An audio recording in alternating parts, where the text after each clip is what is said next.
No sé si se escucha la grabación, probablemente no, pero ¿están escuchando la canción de Ghostbusters de fondo? No es que agrega nada al video, simplemente quería decirlo porque me pareció muy raro y random. Don't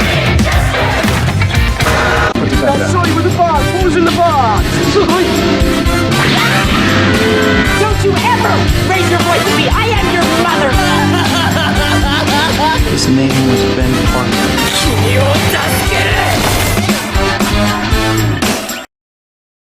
Hola Intervidentes, Ono Crowley transmitiendo, y como un video celebrando lo mejor del cine 2022, también hay que hacer un video de lo peor de este, al menos en mi opinión. Al igual que con el otro top puede dar unos puestos honoríficos entre comillas, es decir, son las películas que no me gustaron, pero no al mismo nivel de las de top 10. Estas películas son A Mankind, Doctor Strange in the Multiverse of Madness, Pray for the Devil, Ecos de un Crimen y Avatar The Way of Water. No creo que sean terribles, sino regulares. Esta sería gran parte del grupo 5 de 10 que tengo en mi lista. Ahora sí, podemos pasar al top perturbador de 2022.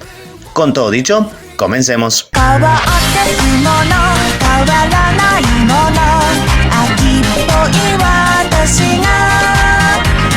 Ok, Drac, con todo. ¿Te gustaría haber visto? La verdad, cuando vi Hotel Transilvania Transformania no tenía expectativas muy grandes, es decir, sí, me gustan las otras películas, pero nunca me parecieron la gran cosa y no tenía gran expectativa por el final. Después del trailer no me vendió la película de gran manera, sino como otra película disfrutable ya, y no se sentía muchas de las cosas del final en sí. Y al verla puedo decir que creo que la primera vez que la vi me gustó un poco más que la segunda, pero ya la segunda empecé a ver más los problemas y empecé a coincidir un poco más con la gente, aunque no diría que al mismo nivel que la mayoría, porque como dije que las películas honoríficas eran 5 de 10, este es otro de mis 5 de 10 que tengo en mi lista de películas de 2022. De hecho, tanto esta película como la siguiente del puesto 9 son los únicos 5 de 10 en este top 10, las demás ya son de 4 para abajo. De vuelta, no tenía grandes expectativas con la película, incluso sabiendo que era el final, sé que hay gente que tenía más expectativas y puedo entender que desde ese punto sea más decepcionante. Para mí sí fue decepcionante, pero tampoco al punto donde le pondría menos de un 5. Creo que la película tiene sus momentos disfrutables, me gusta el concepto de cómo Drácula y Johnny van cambiando de humano a monstruo y viceversa, y creo que llega a ser un buen what if en ese sentido con los otros monstruos también. Creo que el gran problema de la película es que para hacer el final no te da tanta sensación en sí, tiene algún que otro momento, pero en general es como que se siente como otra película más. De hecho, los últimos segundos de la película, que pasa algo bastante importante, se lo sacan de encima casi como si nada, y parte de esa escena te la muestra en los créditos, y se sintió como una gran falta de respeto a todo el build-up que básicamente hizo otras películas, porque sí, fuera de lo que opine, es un momento bastante grande, y se siente como que la película no toma con la importancia que debería algo como eso. Y sí, está bueno que la película se centre en Johnny y en Drácula y en su relación, porque pues fue básicamente lo que comenzó esta saga en sí, pero sí se siente que los demás personajes quedan muy de lado en general. De hecho, siempre las sagas se mostraban mucho esto de los monstruos convirtiéndose en humanos, pero fuera de eso no hacen nada más en la película, fuera de algún otro chiste ya, no tiene mucha importancia, excepto muy al final. Después la película es el show de Johnny y Drácula, no hay mucho más que eso, y no me negar que hay ciertos puntos donde Drácula se sintió medio fuera de personaje, casi como si hubiese tenido una regresión, y siento que con Johnny un poco pasó esto, pero más en el sentido de que lo hicieron demasiado tonto a un punto de que puede llegar a ser un poco insoportable las escenas, como que forzaban un poco eso del personaje de Johnny como para que hubiera más conflicto entre ellos, pero aún así creo que la película es disfrutable, creo que hay buenos chistes de por sí, creo que tiene buenas escenas en general, pero como un todo es una película bastante regular. De hecho, de por sí la tercera película no me pareció la gran cosa, y si tuviera que decir mi ranking de esta franquicia sería 1, 2, 3 y 4, realmente creo que se fueron poniendo peor y peor. Y aunque esta normalmente es una película regular, para ser el final de una franquicia animada que sin ser súper amada es bastante reconocida, sí es bastante feo que termine con una nota tan meh. Y ya cuando tu estrella principal no quiere volver para la última película para cerrar todo, es porque es una mala noticia. Y creo que por todo esto, Hotel Transilvania Transformania se queda en el puesto número 10. On a project. I was like, shit. La verdad no tenía pensado ver The Tinder Swindler, pero después de juntarme con unos amigos eventualmente salió a verla, y la verdad, como dije en el puesto anterior, me pareció tan solo regular y ya. Creo que la temática del documental es interesante, tiene buenos momentos, y puedo entender por qué se hizo un documental sobre esta historia, porque tiene sus cosas interesantes, y creo que hay partes donde el documental sí muestra esto. A la vez creo que el documental se hace muy largo y muy lento, porque en parte se siente muy repetitivo. Quizás hubiese sido más corta y más concisa, la película me hubiese gustado un poco más, pero en sí es un caso que aunque tiene sus cosas cosas buenas, tampoco creo que sea tan interesante para el nivel de duración que tiene, y sí creo que hay veces donde la dirección no logra darle un ritmo interesante y se siente como una película que fluctúa mucho entre un ritmo que está bueno y de repente uno muy lento y va y viene entre ambos, y las partes que se hacen lentas se me hacen muy lentas. Realmente son esos documentales de los cuales sí puedo recordar lo interesante que llegó a ser la temática, pero no es uno que volvería a ver como tal. Sí sé que hubo bastante gente a la que le gustó y todo, y me alegra eso porque creo que es un caso importante del que hablar y uno que tiene connotaciones importantes para nuestra actualidad, pero aún así creo que la dirección no logró cargar tan bien la historia. Aún con todo esto, creo que es un documental que podría interesarle a la mayoría, creo que tiene una temática interesante. Quizás a otra gente no le pase lo mismo, pero en mi caso con The Tinder Swindler es una película que me siento bastante mixto y que no recomendaría como tal, a menos que realmente te atraiga mucho la trama. Si estás realmente interesado, diré que le des una oportunidad. Como dije, es un 5, San Solo me parece regular. Quizás a vos te parezca mejor, quizás el ritmo te enganche más, pero en mi caso es una película que no me encantó, no la odié y que se queda con el puesto 9 de este top. ¿Y qué podría ser mejor que servir sonrisas? Estar muerto. Mis expectativas con Smile eran bastante normales. Tenía una temática que parecía bastante interesante para explorar, pero habían partes del trailer que no me convencían completamente y después de verla en el cine, realmente sí me terminó decepcionando. Y no diré que es mi mayor decepción del cine de terror de 2022, porque hay una película más adelante que esa es la que considero la más decepcionante, pero Smile me parece una película con un potencial muy desperdiciado. Ahora, no significa que todo me parece malo. Creo que hay buenas escenas, creo que hay partes donde la temática se trata bien. Creo que es una película que se siente hasta un tanto fresca por el tema que trata, pero sí siento que hay ciertos puntos donde la parte más comercial, entre comillas, de la película la termina arruinando un poco. Porque hay partes que me gustan de la película, pero de repente tienen que ir con un susto que, más que sentirse como algo que ayuda a la historia y al terror que puede plantear, se termina sintiendo más comercial, más como un susto más genérico. Porque sí siento que la parte de los sustos es una película falla más, realmente no me gustaron tanto en sí, y se me hace que podrían haberse hecho de un modo más interesante. También de por sí, aunque la temática es interesante, siento que la película es un tanto repetitiva en su estructura y con todo lo que pasa, porque plantea una historia que podría tomar más rutas, alguna que otra sorpresa, pero sacando algún que otro momento, realmente siempre va por el lado que uno espera en general. Casi nunca hay una sorpresa, la mayoría de sustos se terminan sintiendo muy repetitivos con cómo es todo. Sé que originalmente esta película fue un corto y no lo vi, pero sí habían varios momentos donde pensaba que si esto fuera un cortometraje largo antes que una película, podría haber llegado a funcionar mejor. Creo que la actuación de la protagonista es muy buena y muy destacable, y a pesar de que ella sí me gustó, los demás personajes se sienten más herramientas, como que la gran mayoría no se me hicieron muy interesantes y casi que la película parecía que los usaba más que todo para poder avanzar la trama y no tanto hablar tanto sobre ellos. Creo que los actores hacen lo mejor que pueden con el guión que tienen, pero realmente la gran mayoría no se siente que hagan mucho más fuera del propósito que tienen. Creo que esta es una historia que le faltó un poco más de sutileza en cómo se contó, en cómo se mostraron los sustos, y sí me decepcionó porque sí, a pesar de que mis expectativas no eran las más grandes, sí creo que había bastante potencial, y aunque algunas partes de la película muestran esto, en general se siente como una película que podría haber aprovechado mejor una trama que tiene sus cosas interesantes, la verdad, y por eso lamentablemente Smile se queda con el puesto 8 de ese top. No, so much nope. Estoy seguro que muchos no pueden creer que esta película esté en este ranking.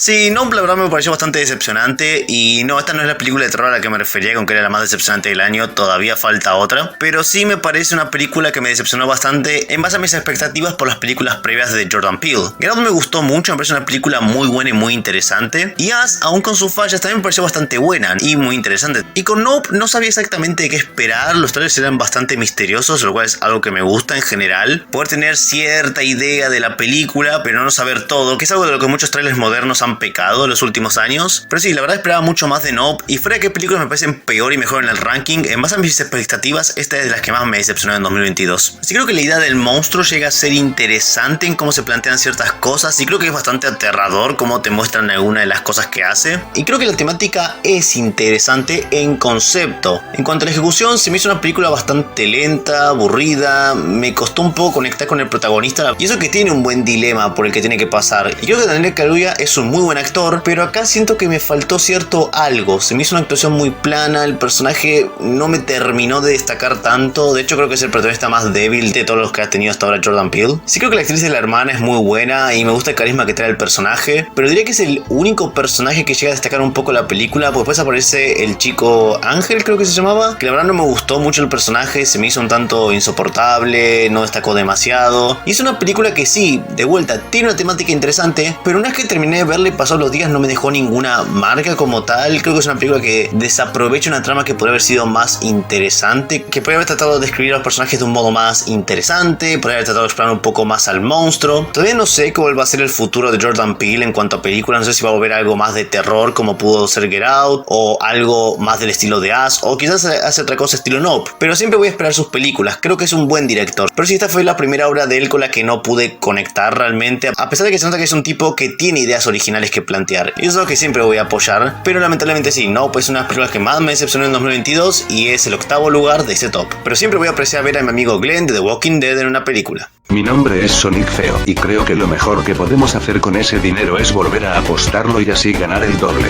Puedo entender completamente por qué a la mayoría de gente le gustó más la segunda película de Sonic que la primera, porque sí, la primera no me pareció la gran cosa, pero para mí estaba ok, era un 6 de 10 para darle un puntaje, y la segunda película se veía más entretenida y más apegada a lo que es Sonic en su franquicia, y sí creo que lo es, pero se me hizo peor que la primera película, la verdad. Como dije, la primera película no es la gran cosa, pero se me hizo que estaba más centrada, que tenía una mejor idea de dónde llevar la trama en sí, y definitivamente las partes de los humanos en la primera película son mucho mejores que acá, porque Sonic 2 abusa un montón de la parte de los humanos y hay un gran problema con esto. Podría funcionar si no fuera porque se sienten como partes completamente inútiles que no aportan casi nada, como que hay que forzarlo hasta cierto punto para que tenga algo que ver, porque en sí se siente como relleno. Y algo que creo que la primera película hace mejor es mostrarte partes con los humanos pero que tengan un motivo en la trama, es decir, que ayuden a avanzarla. En la primera película vemos a gente del gobierno hablando sobre el incidente de Sonic, lo cual lleva a que eventualmente llamen a Robotnik para tratar el tema, y ahí es cuando Robotnik se plantea como el antagonista de la historia. Después tenés al personaje de James Marsden, el cual es básicamente quien se vuelve el amigo de Sonic, quien le ayuda a desarrollarse, a crear una amistad, a que él se entienda mejor. Ambos cumplen un propósito con el otro, ya que se muestra que Marsden era un personaje que se sentía aburrido con su vida y Sonic es quien viene a resolver ese dilema suyo, mientras que Sonic era un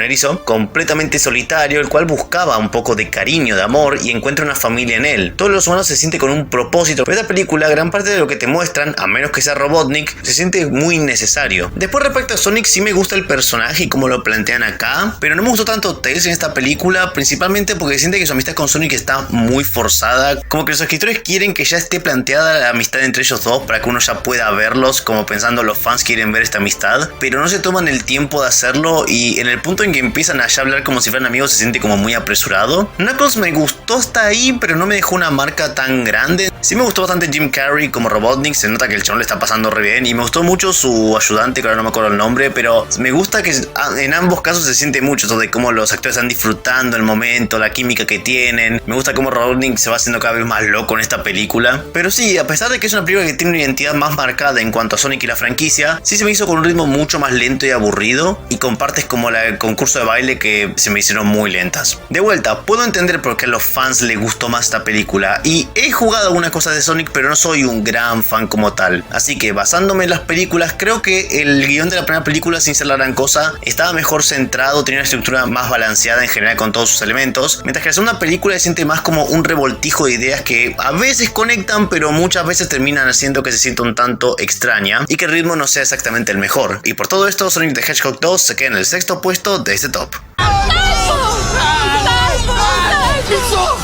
Antes de Ocarina Neri, la otra película que había visto del reconocido Darío Argento fue Suspiria, su obra más reconocida, y no me gustó. Se me hizo muy aburrida y no logró causarme interés en su entorno y personajes, pero la música es genial. Ocarina Neri fue mi nuevo intento por ver si podía engancharme con este director y tratar de apasionarme por su trabajo como sus fans lo hacen. Viendo su puesto en el ranking, pueden darse cuenta que la nueva experiencia no fue buena. ¿Se acuerdan que hablé de la película de terror que más me decepcionó en 2022? Bueno, ahora lo están viendo. Aún si no me gustó Suspiria, al menos puedo decir que me gustó un poco más que Ocarina Neri. Creo que la idea de hacer una película de terror con una protagonista ciega tiene mucho potencial, pero no se siente que se aproveche para nada acá. Un gran problema de la película es que ningún personaje es interesante. De hecho, si me preguntan qué puedo describir de los personajes principales, tendré que hacer mucha fuerza para que se me ocurra algo. El personaje con más personalidad es el antagonista y aún así su motivación para hacer lo que hace, más viendo los extremos que toma, es ridículo y le sacan toda la atención a sus escenas cuando sabes quién está detrás. Otra cosa mala de la película es su ritmo. Con ambas películas de Argento me pasó lo mismo. Tienen un ritmo pesado y lento que me hicieron esforzarme por llegar al final de ellas. Y no es que no me gusten películas con ritmos más lentos. Acá les dejo algunos ejemplos de obras que me gustaron y que tienen un ritmo así. Pero creo que ambos trabajos de Argento tienen ritmos muy malos. El tercer acto de Occhiali Neri ha sido uno de los que más me ha costado terminar de una película en los últimos tiempos. Y es la parte de mayor tensión. En los aspectos técnicos no hay mucho que destacar, no tiene algo que me llame especialmente la atención, pero tampoco algo malo. Está ok. Las actuaciones en general son bastante buenas y llegan a salvar algunos momentos, pero la dirección de Argento hace que algunas partes se sientan medio raras o muy melodramáticas. Como un todo, Occhiali Neri tiene una premisa interesante que desperdicia en casi todos los aspectos, y no tengo deseos de volver a ver esta película. Espero que en otra oportunidad pueda engancharme con alguna película de Argento, pero lamentablemente esta no fue la ocasión, y por eso Occhiali Neri se gana el quinto puesto de este top. You have a new Thor movie for me? Yes, sir, I do. And let me tell you, he's dumber than ever. Thor Ragnarok me pareció regular, así que a pesar de que me gustó Jojo Rabbit, no tenía mucha esperanza por Love and Thunder, y los trailers me dejaron un sabor mixto. Bueno, viendo la posición que le di en el top, pueden imaginarse que no me gustó mucho. De hecho, no solo creo que Love and Thunder es la peor película de Thor, sino que es una de las peores obras que ha hecho el MCU, incluyendo también las series. Uno de los problemas más grandes que tiene es su humor. En Ragnarok, el humor se me hizo algo mixto, un hit or miss. Algunos chistes no estaban mal, pero tampoco es que me hacían reír un montón. En el caso de Love and Thunder, Waititi sube el humor al 200% y no de un buen modo. A pesar de ser una película con un villano trágico y maquiavélico como Gore y con temas serios, cuesta mucho meterse en ese ambiente cuando la película tira chistes en casi todas las escenas, y donde la gran mayoría no pegan para nada. Cosas como el chiste de Thor con el martillo y el hacha son insufribles y los repiten varias veces. Esto también aplica el chiste de las cabras. Viendo que Waititi no volvería para Thor 5, espero que la próxima cabeza del proyecto sea alguien que balancee mejor el tono de la historia y el personaje. Y hablando de personajes, respecto a esto, creo que Gore es el mejor del personaje y tiene la mejor actuación de parte de Christian Bale, que bueno, es una bestia actoral, así que no me sorprende que lo haga tan bien acá. De parte de los demás, Jane Foster tiene un dilema fuerte e interesante, pero el problema es que está encerrada en ese tono que mencioné, así que la película fluctúa entre cómo sentirte con ella. Pasa de algo cómico trágico casi de la nada, sin mucha transición. Valkyria me dio igual y Cole fue insoportable con su humor y cómo tiene que explicar todo como si estuviera leyendo notas del guión. No se siente natural cuando empieza a hablar y a hablar sobre todas las cosas que no pudimos ver de ciertos personajes. Y hablando del guión, este me pareció muy flojo, la verdad. Desde los graves problemas de exposición hasta omitir cosas como Gore asesinando dioses que le saca atención a la película y un ritmo que se siente pesado a pesar de ser una película bastante frenética en concepto. Como un todo, Thor Love and Thunder me decepcionó aún más de lo que esperaba. Desde un ritmo lento hasta un tono inconsistente y personajes poco interesantes la llevan a ser una de las peores películas de superhéroes que vi en los últimos años y el cuarto puesto de este top. But do you know what is the worst thing ever?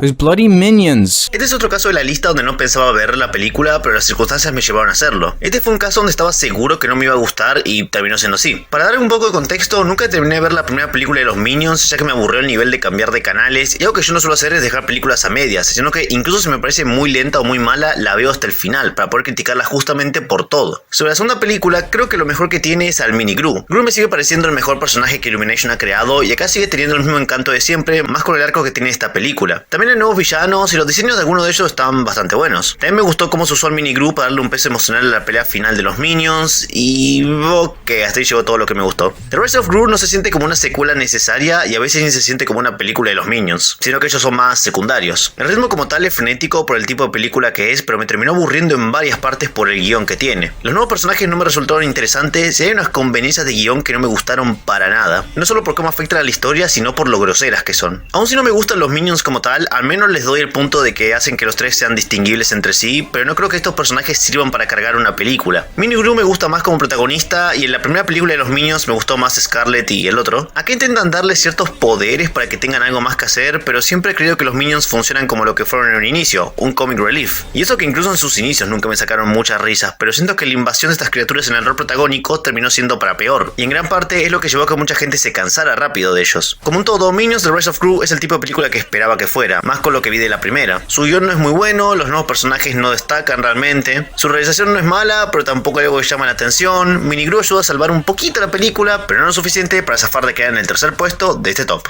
And ¡Eres un monstruo! El único monstruo aquí eres tú. Y llegamos al último ejemplo de una película que no tenía pensado ver, pero que por ciertas circunstancias termina haciéndolo. Antes de ver Monster High The Movie, lo único que se ve de la franquicia es que era sobre una escuela de monstruos, no tenía idea de ningún personaje o algún lore fuera de eso. Fue esta película casi a ciegas y bueno, es obvio que no me gustó mucho. En cuanto a lo positivo, sí se nota el trabajo y dedicación en los diseños de los monstruos y la escuela, aun con el notable bajo presupuesto. También se ve el esfuerzo en las coreografías de las canciones con varios personajes, lo cual es bueno para una película musical de este estilo. Y bueno, tener a Drake Júpiter como Drácula en tu película ya es un tremendo plus, pero sí, fuera de eso, lo demás de la película no me gustó. Por un lado, Monster High The Movie intenta tener ese tono más cheesy que se popularizó con High School Musical y que otras películas intentaron imitar, y, al igual que los otros ejemplos, fracasan en implementarlo bien. La trilogía de los Linces le daba un buen equilibrio al tono con un conflicto que pudiera importarte, al igual que los personajes, pero dejando claro que lo mostrado podía llegar a ser una exageración de una escuela real, de la vida real. Con Monster High The Movie tiene sentido que elijan un tono así, pero no funciona mucho en su aplicación y termina dando más cringe en comparación. Los personajes como tal no me parecieron muy interesantes, el antagonista es el mejor personaje de la película, pero aún así la gran mayoría son personajes bastante aburridos, que no salen mucho de su característica general como monstruos. El giro con el villano, aunque predecible, no está mal, pero ese diseño sí que lo está. Como un todo, Monster High The Movie es el tipo de película que esperarías viendo este póster. Me queda claro que no soy el tipo de público que apreciaría esta franquicia, pero respecto a la película, ya sea por su tono ridículo que no implementa bien o los personajes que no me resultaron muy interesantes, además de un conflicto emocional que se siente tan poco sutil durante toda la película, hace que termine en el segundo puesto de este top. Morbid time. Es increíble cómo Morbius es tan mala como todos dicen. No es que solo se volvió un meme, realmente es una película terrible que se siente como si hubiesen tomado un guión de superhéroes de los tiempos de Gatúbela y lo hubiesen filmado hoy. Ninguno de los personajes resulta interesante, el más cercano es Milo Hu y aún así la película se encarga de tomar el arco con más potencial de la película y sacar gran parte de su desarrollo para saltar el gran cambio por su corta duración. Y este último aplica a la película, se siente mucho como fue recortada, como que faltan cachos de la historia. Mucha gente habla de cómo la Ultimate Edition de Batman v Superman cambia un montón con la versión de cine, que son dos películas súper diferentes, y sí hay cambios en la intención de la edición entre ciertas escenas y escenas nuevas como tal, pero en esencia es la misma película con algunos agregados. Con Morbius, por momentos se siente que hay cortes del estilo de la primera Suicide Squad, pero sí, en base a esto la historia se torna aburrida y poco interesante, aún con un conflicto que tiene su potencial y los personajes, como dije, son aburridos. Michael Morbius no tiene nada que lo caracterice, y cómo manejan su conflicto vampírico es tan básico que nos llama la atención en lo más mínimo. Tiene un interés amoroso que no tiene nada que lo caracterice fuera de su rol. En cuanto a la realización, lo único que llama la atención son los efectos de las peleas, pero después no tiene nada resaltable y aún así algunos efectos se ven como si no los hubiesen terminado. Y bueno, qué decir de dos de las peores escenas postcréditos del cine de superhéroes que he visto. Son tan terribles como se dijo. Y por todo esto, Morbius se queda con el primer lugar como la peor película de 2022 que he visto. Y bueno, eso es todo por hoy. Espero que os haya gustado el video y nos vemos la próxima. Ono Crowley fuera. Antes de terminar, si te gustó el video, no olvides dejar tu like, compartirlo y comentar sobre el tema o si querés sugerirme algo para que le haga un video a futuro. Ahora sí, chao.